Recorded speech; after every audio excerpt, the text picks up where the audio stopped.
RMN Drama presents Handumanan sa ka awit.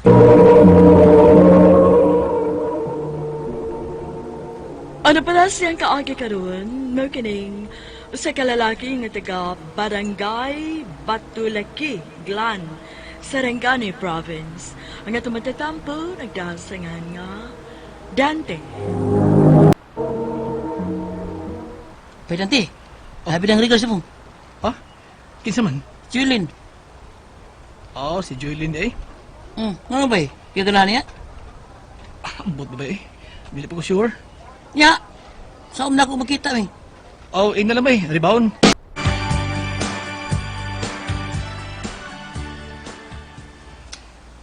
Ako pa rin mo dong, panguya ba na ni Mus Joylyn? Dili lang ko kuya. Ganun man. Di pa ko ganang musod ng uyab-uyab kuya. Kaya gusto kong bakaw mag-eskwela. Okay ram ko ng uyab good. Sa dili lang nimo pasagdan ang magpag-eskwela. Nga naman day kuya, may uyab na day ka. Papay noon. Pero nagplano ko nga ako siya panguyaban. Ha? Kisa mang bayan na kuya. Si Jinjin. Jinjin ka ng classmate ni Joylyn? Udong. Inahangi ko na bayana. Ako na panguyaban. Oo, sige ah, kumbati. Kaya ako, dili pa ko eh.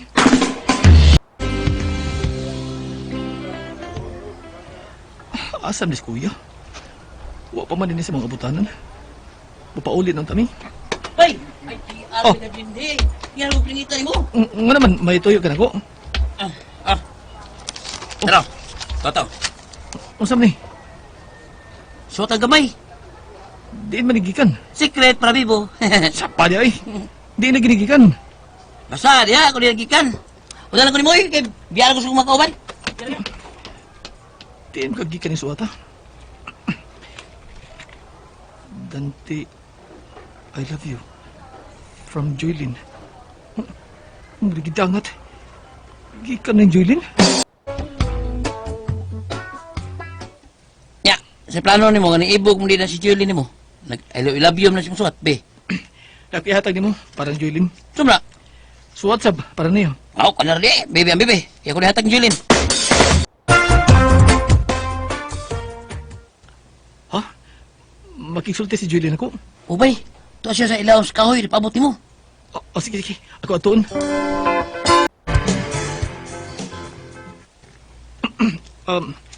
Joylyn, may tuyo ka na ako. Maong imo kong gipanhi. Kuandan, mangutanan ako nimo. Unsa man na? Nagpadamo ko nimo og letter nga niingon kong I love you. Nya, ni boss man ka. Niingon kang I love you too. Naibog di ka na ako? Kuan, Joy, kining... Love ba ko nimo? Ah? Tubag ako ba?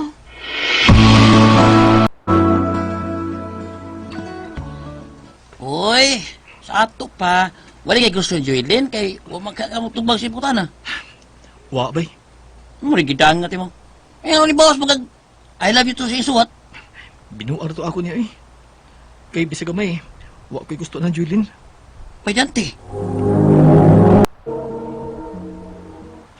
Hay, salamat kay nakit-an ti kagaw Dante. May tuyo ka na ko gamit? Naagaw. Udawatan ni gaw. Sa ni, suwat? Oh, Di man nagikan. ni Joylyn. Ha? Joylyn na po. Oh, gaw. Unsan man sa'yo nakabutang ini? Ambot lang. Basa diha. Sige, sige. Ako din pasahon. Ato ko si Ar. Sige, kay gisuwat na Joylyn ni. Para na ako. Ako din pasahon ni. Love ka na ako, Dante. Pero nahibaw ko. Wa kay gusto na ako. Huwag na napod ko ilaing crush. Oh! Maya noon! Ha? Si Kuya ang crush ni Joylyn? Oh, gaw. Nisulti man siya na ako. Ano ba? Oh, okay, Kiyo. Ako sultias Kuya ini. Sure eh. Tinuod lagi Kuya. Nisulti si Gawmayit na ko. Nga, sa ako na to kung nakrasyan ako. Konya, ano ni? Kumusta na mo si Jinjin? May nahimo eh. Ha? Kung si Wanahe mo? Nanguyab na ko niya pero ibasted mo ko. Mo ba? Hay na maayog. Magbaylo ta.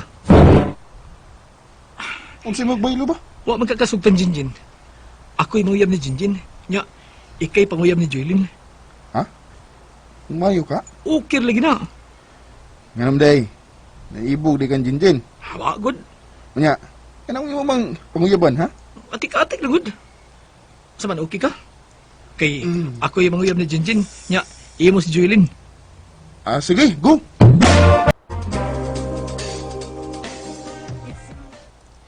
Sorry kaayo na na.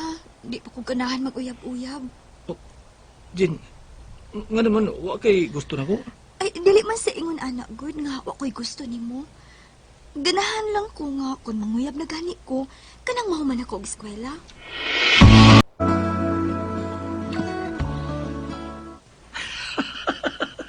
Ida, lahi sa kada. Nalipay kaya huwasok ta. Ang nagtuo man siya. Nga, seryoso ko nanguyab niya. Atik-atik sa tunga ko eh. Klaro na ba yoy? Yes, kuya ni mo. Nanguyab ka si Joylin. Musta na siya? Oh, hibawan taron. Ini ka mo sabay. Unsa kuya? Huwag ka sugtang Joylin. Hey, wala gidong. Dili tingali tinuod eh nga nakagusto si Julie ako. Tinuod kiya. Naibog na siya mo. Ay lang kong dangi. Sugton lagi ka na. Yes! Yes! Kuya, naunsa ka, naunsa ka. Dong, malipayod ki karon kay gisugot ako ni Joylin.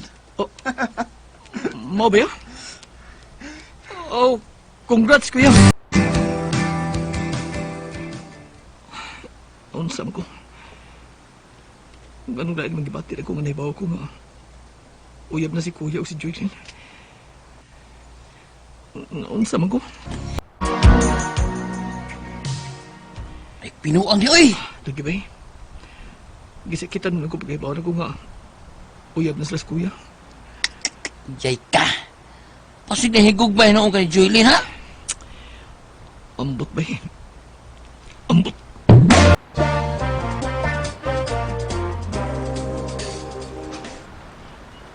Ha? Dili ka madugag paulit ko kuya? Dili lang dong kay may adto kong si Julie.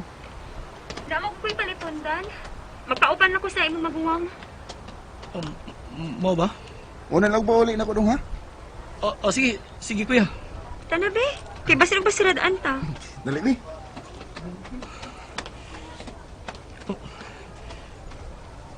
Kalain sa kong gipati nga. Giyagbayan ni kuya si Julie. Karoon pa ko makatugkad. Nga nahigugman ay kong Joylin. Pero uwahin ang tanan. Kay uyab naman siya sa akong maguwang. Uwahin na akong naibawaan sa akong kugalingon. Nga nahigugman ay ko ni Joylin. Ni kapuslanan. Kaya naangko naman siya sa akong maguwang. Sa pagkakaroon, may anak na sila. Dinhin nilang kutob. Dagasalamat sa pagtagan ni akong tampo. More power, RMN. Mayo madlaw kaniyong tanan nga nagpaminaw karon ning tulumanon kini ang akong suliran. Ilabi na ninyo Dr. ni Ubra o Attorney Elaine Bathan. Ingon man sa mga artista nga maghatag og kinabuhi ning akong suliran. Ako si Cherry, 30 anyos, may 3 ka anak. Itago na lang ang akong address. Punto legal kining akong suliran. Kabahin kini sa kamanghuran kong anak o sa sitwasyon sa iyang amahan. Aron yung hisabtan, sugdon ko atong 2015 diin nakasud ko og trabaho sa usa ka tindahan. Ingon ini ang mga panghitabo. Ay, ni ano ba ka siya? Hi, Ann! Good morning! Niya na si Jerwin? Uwa pa ko kita. Late siya? Unsay late ba, uy? Kasayo pa aron. Wa pa ganita makapangablis tindahan. Wa pa gani atong amo. Abot ako pasabot ba? Kinalang parehas nato ba? Sayo, mag-una gyud sa atong amo. Dili kay ang atong amo ang mag-una nato. Ngano ka, uy? Nakabantay na ba ako nimo? Ha? Ngaon sa ba? Nga dugay kayo kang maka-check sa i-deliver ni Jerwin. Murag imong tuyuon og dugay-dugay ba? Kasabaan ganitas customer ana nga dugay ma-deliver ang ilang order. Hala, pataka man lang ka, uy. Nakabantay ko nimo, uy. Sige lang nimo sundan og tan-aw si Jerwin. Unsa man? Naibog ka niya? Ha? Uy! Ibugod taon, wa, no? Ibugod, uy. Hoy, pasidan antik ka, day. Ayaw, gyud kayo pahalata. Kay makailabi ang lalaki kung makagusto ta nila. Ha? O pasidan-an sabti ka, nga may kaipon na si Jerwin. Dayan.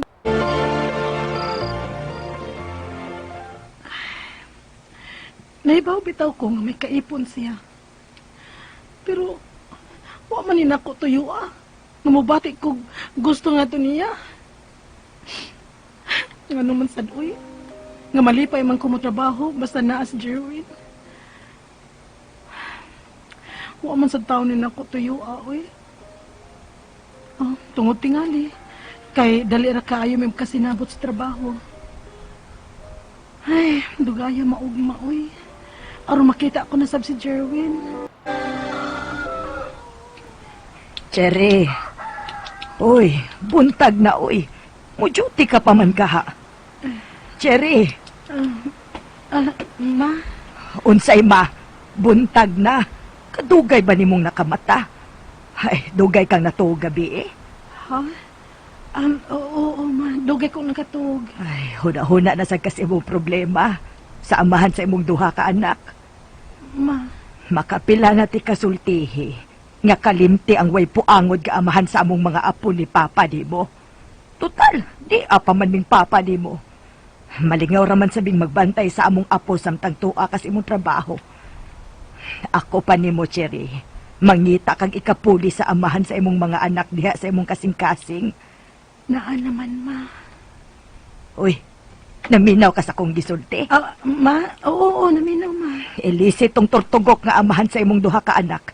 Pangita og lalaki nga makadawat pud sa imong mga anak ug andam nga pakaslan ka. Ma.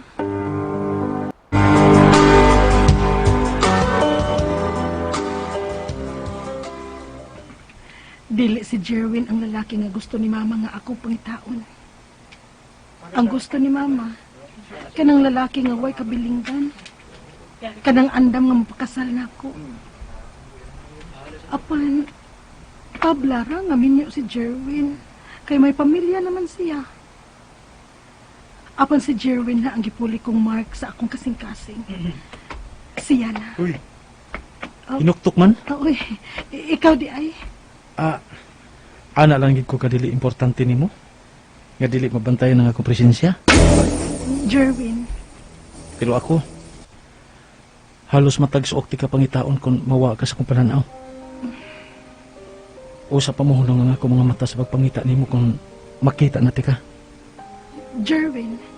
Unsay, Nakasabot ko si mong gibati na ako, sir. Ug prangkanta lang sab ka. Susama tag gibati, Cherry. Mahal sab ti ka. Kaso lang, nagpugong-pugong lang ko sa kong gibati tungod kay minyo ko. Jerwin. Sobra ang kalipay nga akong gibati. Diyan naibaw ko nga susama di ay may gibati ni Jerwin. Wa na ko magduha-duha sa pagsugot niya. Bisan pa man, ug nahibaw ko nga may pamilya na siya, ug may usa ka anak na silang lalaki sa iyang asawa. Nagkarelasyon mi. Og niabot gyud mi og 4 ka tuig sa among relasyon nga tago-tago nga kami raging duha ang nahibaw. Hangtod nga naburos ko niya. Unya, mapasilo ako ninyo. Nganong muhila ka man, Cherry? Naamang kahang amahan, ana. Ito ba'y amahan na ha? Ala, patubangan na mo. Anong igo ka naman naghilak? Kinahangla magpakasal mo kay mabdos ka na. Dili ko mahimo niyang pakaslan pa. Tungod may kaipon naman siya. Usa, nagpamabdos kag taong may kabilingkan, sire? Apan, mahal na mo ang usag-usap pa. Ah, Og nisaad siya nga ang kuno niya ang akong gisabak. Siya mo abaga sa ako niyang pagpanganak. unsa? Jerwin, salamat ha. Nga wagid ko nimo pasagdi. Lipay kay ko. Babae ang ato anak. Gwapa, sama nimo. Mao ba? Ug diri na ang nurse ka ganina. Ito pa man ka. O nga ako nalang nagbuot-buot og pangan sa atong anak. O gipada ko siya sa akong apelyido, Cherry. Jerwin. Dili kaha mo reklamo ang kapuyoan ng Jerwin bahin ninyo? Og may anak na mo? Wa pa mahibaw ang kapuyo ni Jerwin bahin na mo, ma. Ay sus, kung mahibaw unya na, Cherry. Magubot gud unya ang imong kinabuhi. Ma. Kadiyot lang, ma. Si Jerwin. Hello? Animal ka? Kundatan ka! Kinsa ni? Ako ang kapuyo ni Jerwin. Nabasa ko ang tanan mong text. Nangayot pagkagatas para sa inyong anak. Ha? Sultihan ti ka. Wa ka na'y madawat maskin piso gi ka ni Jerwin. Kay ako na'y nagkupot siyang sweldo. Unsa? Pagkagnaong ni mo mga sustinto, oy. Kabit ka lang. Ay, Cherry, nganong naghilakag maayo? Ha? Cherry? Uy, kahilas ba nang muhingani mo kabit, day? May magpinakaslan sa siyang Jerwin. Ayaw hilak-hilak diha, day. Ayaw padaog ang bayhan na, uy. Kinahanglan isog kang mubarog sa katungod sa imong anak, nga masustentuhan sa iyang amahan. O kanang kapuyo ni Jerwin, ikiha sa paghingani mo kabit? Dayan. Uhay nang nahibaw ang katipo ni Jerwin sa among relasyon. Dihang may anak na mi. O wa na gyud masusintuhi pa ni Jerwin ang among anak, kay mao'y mando sa iyang kapuyo. Ang akong mga pangutana mao kining mosunod. Unang pangutana, angayan bang mangayo kog sustento sa amahan sa akong anak, bisan duna na siya katipon? Ikaduhang pangutana, angay ba kong pakauwawan o hinganlan og kabit sa iyang katipon, nga dili man sad sila kasado? Ikatulong pangutana, ang katipon sa amahan sa akong anak, mao'y nagkupot sa sweldo ni Jerwin, maong dili na mahatagan ang akong anak. Gusto ba gud ang iyang gibuhat? Pwede ba nako siyang mareklamo, anak? Ikaupat o katapusang pangutana, unsa may akong buhaton aron makapangayo ko og sustento sa amahan sa akong anak? Dili ba ko maglisod sa pagpangayo, ilabi na kay nagda sa iyang apelyido ang among anak? Palihog, tabangi og tambagi ko. Kini ang akong suliran, Cherry. Mayong adlaw mga sukintig paminaw, kini si Attorney Elaine Bathan ug kauban ng ako ang partner. Pero wala pa mangyapon mi nagkuyog. Si Dr. Rene Obra, I miss you already, partner. Kumusta ka din ha? Kami kihapon ang inyong madungog, matag-ingon arong orasa, bagsa-bagsa lang nga tingog. Way duet, way kuyog sa karon mga sukintig paminaw. Pero ang importante, padayon mi nga naghatag ninyo og kalingawan, pero naapoy kalinawan sa inyong mga pangutana og problemang may punto medikal, punto emotional, personal, medical, no, behavioral, psychological, mga problema sa ginadiling droga, kinsa na nag-suffer din hag anxiety or depression, ipadala na inyong mga suwat diri namo ato ng pagasturyahan, ato ng pagahisgutan para makahatag mig dili lamang tambag pero tabang pod ninyo. Natay lain-laing pamaagi kung unsa nato mapadala ang ato ang suwat, mga sukintig paminaw. Natay email address, ang ato ang email address suliran_612@yahoo.com. Pwede sad sa ato ang Facebook account nga kini ang Akung Suliran official writers page. Pwede sad atong ipadala sa 3rd floor Jose R. Martinez Building, Osmeña Boulevard, Cebu City. Okay? Palihog lang gyud og klaro sa inyuhang o pagkumpleto sa mga detalye sa inyuhang suliran.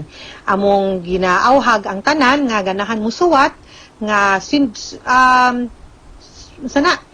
taro nga og sugod, no? But isuwat gyud ang hinungdan, sinugdanan anang inyuhang problema, dili lang ang pangutana. Kay remember, himuan man ni natog drama sa kahanginan para mas klaro, mas sakto ang inyuhang mapaminaw nga drama sa inyong kinabuhi og of course, mas klaro pod and mas sakto pod ang amo ang mahatag nga tambag og tubag ni Dr. Obra sa inyuhang mga pangutana. Okay? Naakasagaran sa ato ang mga probinsya, no, ug mga syudad diri sa tibuok Pilipinas, modified general community quarantine. Dili pa ni ang maong new normal, wala pay tambal sa COVID-19. Busa giawhag nato ang tanan No, please lang gyud in town, let's be responsible padayon sa paggamit og face mask og face shield. Dili ta mo gawas kung naatay lain nga gipaminaw or gipamati. Isolate gyud in town dayon ta kay simbako og makatakod na hinuon ta sa mga uban nga mga tao, no? Dili pa gihapon allowed ang mga magawas-gawas, gi-encourage ra gyud no nga kung unsay katurang allowed nga mo trabaho, ang mga mugawas nga naituyo, maurag yun gihapon unta ang mugawas karong mga panahona. Dili sa ta magsigi og lakaw-lakaw kay peligro ug delikado pag yun kayo. Ning sakita, wa pa may bakuna, no? Magampo ta nga hintawon. Sa dili madugay, naanag yun tay tambal ug naanag yun untay bakuna ning sakita, no? Now, punto legal man ta karong adlaw ang ato ang letter sender atong tawgon sa pangalan nga si Cherry. Gipadala ni Cherry ang ihang suwat sa Kini ang Akung Suliran official writers page. Naay duha ka anak si Cherry sa una niyahang katipon. Diin nagbuwag man sadto sila. Naa siya'y nakakita no og nahigugma pagbalik si Cherry sa lain laki, sa ato ang drama, atong nasinati nga iyang pangan kay si Jerwin. Apan, si Jerwin na may pamilya, na ay kaipon. Maong, ang ilahang relasyon, tago-tago, upat katuig na sila, hangtod na mabdo siya. Gipadala ni Jerwin ang anak nilang babay sa apelido ni Ini. Apan, kadugayan na hibawan sa iyang kaipon. O, gipahunong na sa kaipon ni Jerwin ang sustento sa ilahang anak. Sumuni ihang mga pangutana ha. Unang pangutana, mga sukintig paminaw, angayan bang mangayo kog sustento sa amahan sa ako ang anak bisan duna siya'y katipon. Okay. Kasubo no nga masinati nato nga dili gyud kaayo maayo ang inyong relasyon. Although kung mayong kagkaipon, di man minyo siguro si Jerwin na alay kaipon. Pero pamilyado. Unya, ning sud ka in a relationship nga medyo komplikado, nagkaanak mo.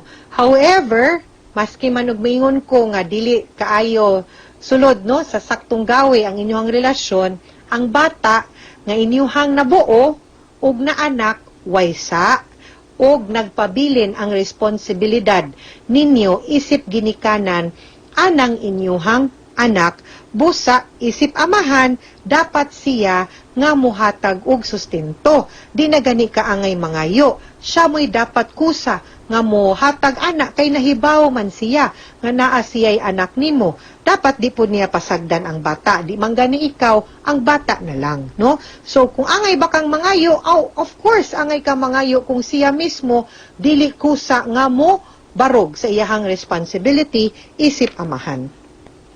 Ikaduhang pangutana, angay bakong pakauwawan ug hinganlan ug kabit sa iyahang katipon nga di man sila kasado. Well, wa man gyud nay label no ang kanang being the other woman no, mo manay kanang kuan nato karon. Kaso lang karong mga panahon na god ang kanang mo enter gyud anang ingon anak nga relasyon maski kibaw ta nga naay laing obligasyon ang ato ang kapikas or gihigugma, mahubang gyud gihapon nga matawag og kabit gihapon no kay kaning pagtipon ang kuwang na lang ani kasal naman lang. Kaso di gyud na siya lisensya para sa ubang tao, not even katong iyang kaipon or any other person nga mungan nimo og bati or dili maayo or mutawag nimo og mga pangan nga makasakit sad sa imuhang budhi. Sayop man ganing imuhang choice pero tao man kagihapon angay gihapon kahatagan og sakto pod nga respeto na apog kay katungod dili pud ka pwede tamak-tamakan lang sa lain nga tao. Okay? Ikatulong pangutana, ang katipon sa amahan sa akong anak ang nagbuot sa sweldo ni Jerwin. Maong dili mahatagan ng akong anak, husto bagod iyang gibuhat. Pwede ba nako siyang mareklamo ana? Okay. Siguro in a way sa kasuko dala sa kasuko ba no nga nahibaw-an og nasakpan si Jerwin nga nangitaglain na ay lain ay karelasyon og lain nang cheat no. So dala na sa reaction na nga normal pod nga expected sad sa usa ka babay nga ingon ana no. However dili si like I said ganina tungod kay naay obligasyon si Jerwin ngadto sa bata pwede gyud ta makademand og makapangayo. Dili ngadto sa asawa or sa katipon, kundi ngadto kang Jerwin. Now, kung si Jerwin, ang nagkupot siyang sweldo kay ang babay, ang kihaan gyud gihapon nato si Jerwin. Kay total, kung naay court order, no, og dili gyud sad sila mo patuo sa pamaagi nga diplomasya, no? Diplomasya nga pamaagi sa pagpangayog sustento para barugan ni Jerwin ang iyahang responsibility isip usa ka amahan ngadto sa inyong anak. Then wa man gud tay laing recourse but to go to court para mangayo og sustento. Now, kung nanay order, wa naman say mabuhat ang iyang ka ipon but to follow. Otherwise, si Jerwin pud ang madaot. Di pud na siya musugot ana, di ba? Ikaupat og katapusang pangutana, unsa may akong buhaton aron makapangayo ko og sustento sa amahan sa akong anak. Dili ba ko maglisod pagpangayo ilabi na kay nagdala ang iyang apelyido, sa iyang apelyido ang among anak. Okay. Answer na ko tubago na kong second question. Yes, masayon gani. In fact, nga makapangayo ka og sustento tungod kay naa kay ebidensya pagpamatuod nga ang kanang inyong bata anak gyud ni Jerwin, and isip anak niya na asay responsibility sa paghatag og support anang maong bataa. Now, kung dili gyud nimo siya, pwede nimo siya mapatawag sa barangay, pwede ta mangayog tabang sa DSWD, pwede ta mo adto og mga organizations no nga ang advokasya ang katungod sa mga kababainhan sama sa Gabriela, sama sa Legal Alternatives for Women or Law Inc., Children's Legal Bureau. Pwede tang moadto aning mga ahensyaha, pwede tang moadto Public Attorney's Office para makapangayog tabang nga masuwatan nato sila para mahatag silang sustento. Now, if sa ingon anang pamaagi, no, dili gyud gihapon sila madaog sturyag tarong kay dili man ka mangayog gubot, kana lang no, sustento lang sa bata. Kung dili gani gyud, then we will have no other recourse but to go to court para ang korte nay mo sentensya og mohatag og order nga barugan ni Jerwin ang iyahang responsibility isip amahan anang bata. Okay? Mga sukintig paminaw, hinaot unta nga namoy nakutlo na pagtulunan karong adlaw kini si Attorney Elaine Bathan. Daghan kaayong salamat sa inyong pagpaminaw sa atong tulumanon. Hangtod sa sunod nga sugilanon, dinhi gapon sa tuang programa, kini ang Akung Suliran. Gikan sa RMN Production Center, Radyo mo Nationwide. Tatak RMN, daghang salamat.